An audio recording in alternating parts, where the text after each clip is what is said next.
And that's why you see more warping. Depth values are sent to the GPU to take a closer look at the world. We have X and Y pixelated and upscaling the sky, heroic PlayStation 1. Z buffer is an important part of any 3D graphics hardware, and it was left out of the PlayStation 1. To best explain a Z buffer, think of a painting or a drawing. An artist is attempting to recreate a 3D scene on a 2D plane, like a canvas or a piece of paper. Typically the sky, horizon and background objects in the distance are drawn first, followed by closer objects, and then followed by the closest ones. That way the illusion of perspective is maintained, but in order to make things look realistic.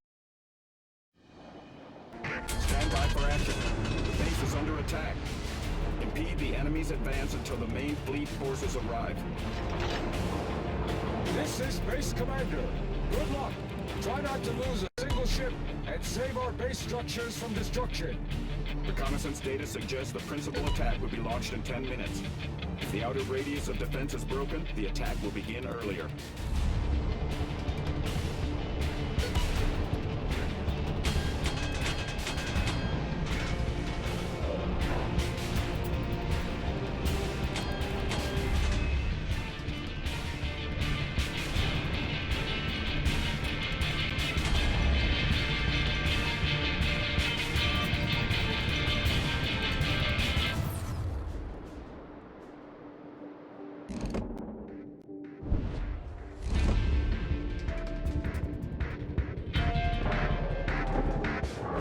This is Base Commander. Support ship approaching the second battery line.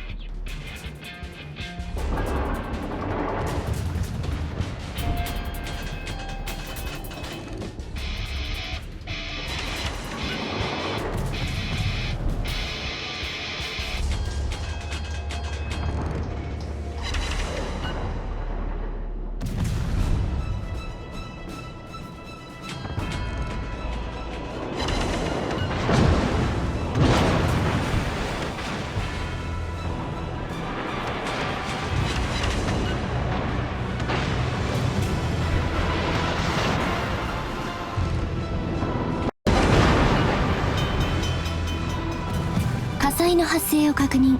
消火作業を急いでください。ナノマテリアルによる損傷箇所の修復完了。まだ大丈夫。いけるわ。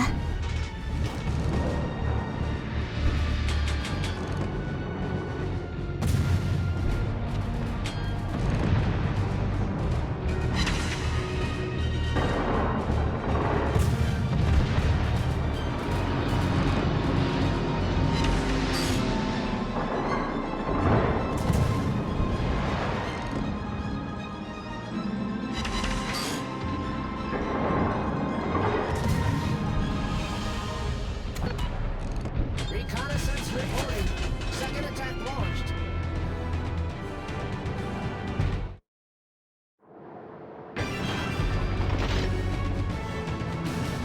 This is Base Commander. Support ship reached Battery 1. Restoring the battery.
敵駆逐艦の撃沈を確認しました。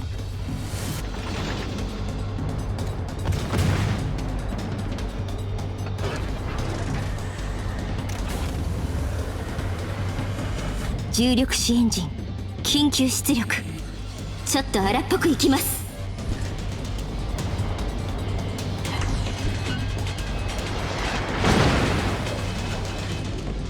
機関に直撃。航行不能です。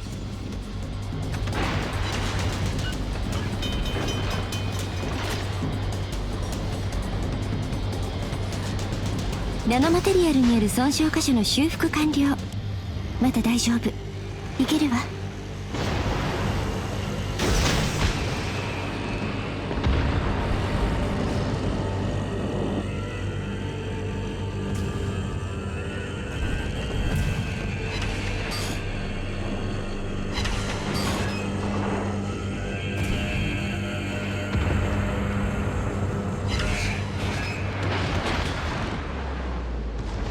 Reconnaissance reporting. Third attack is about to be launched.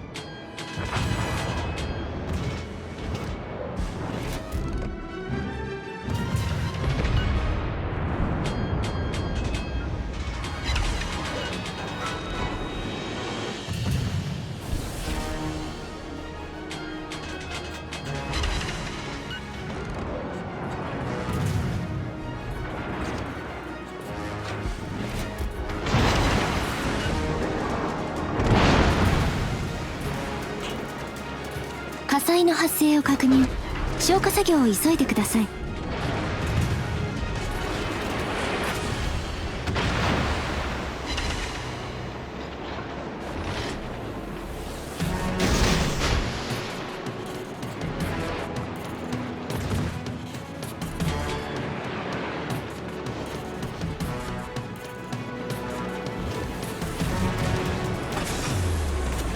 重力子エンジン戦闘出力に移行します。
重力子エンジン緊急出力。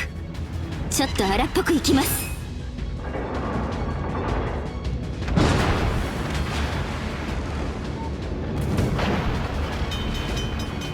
火災の発生を確認。消火作業を急いでください。ナノマテリアルによる損傷箇所の修復完了。まだ大丈夫。いけるわ。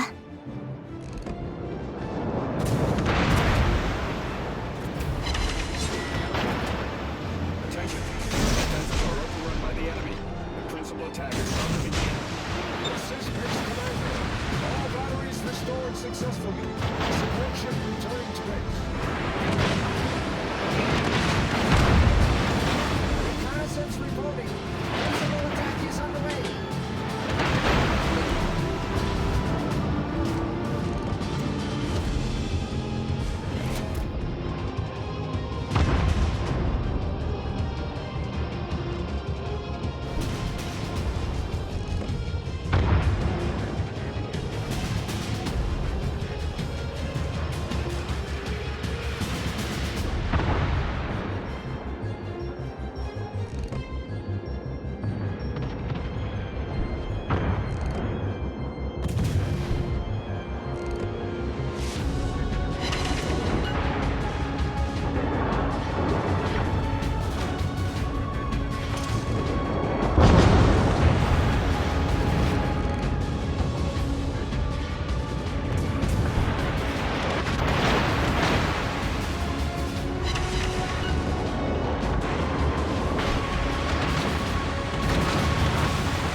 火災の発生を確認。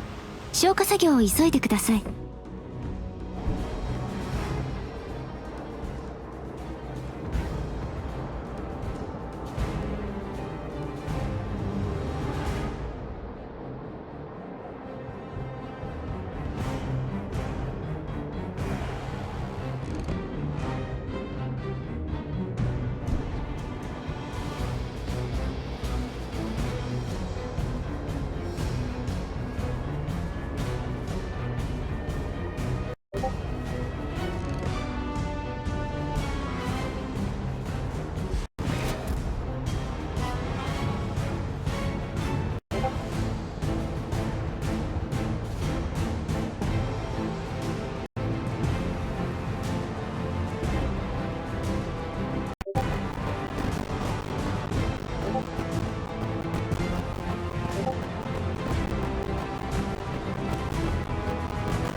機関に直撃。航行不能です。ナノマテリアルによる損傷箇所の修復完了。まだ大丈夫。いけるわ。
戦終了予定時刻まで残り5分です。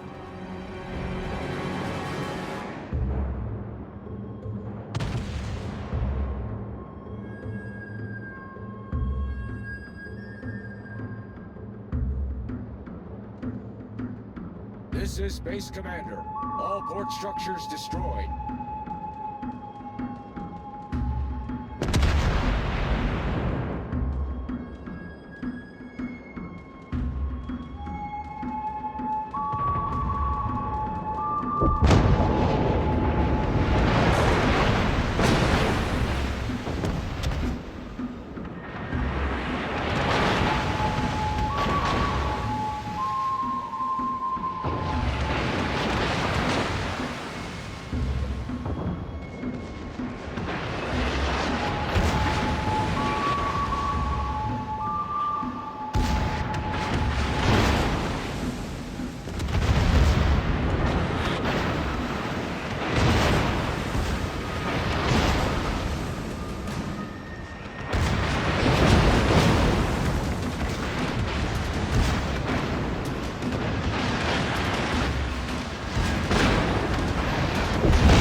Commander, all transport ships in the port destroyed. Attention, mission failed. All ships and base structures destroyed. We lost this battle.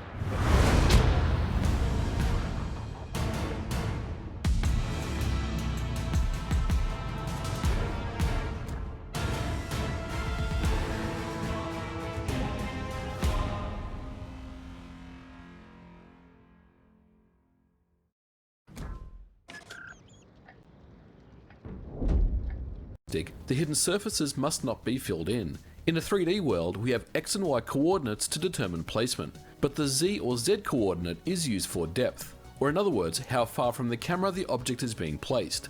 The Z buffer manages the depth of every single object in the scene and essentially solves this hidden surface problem for you.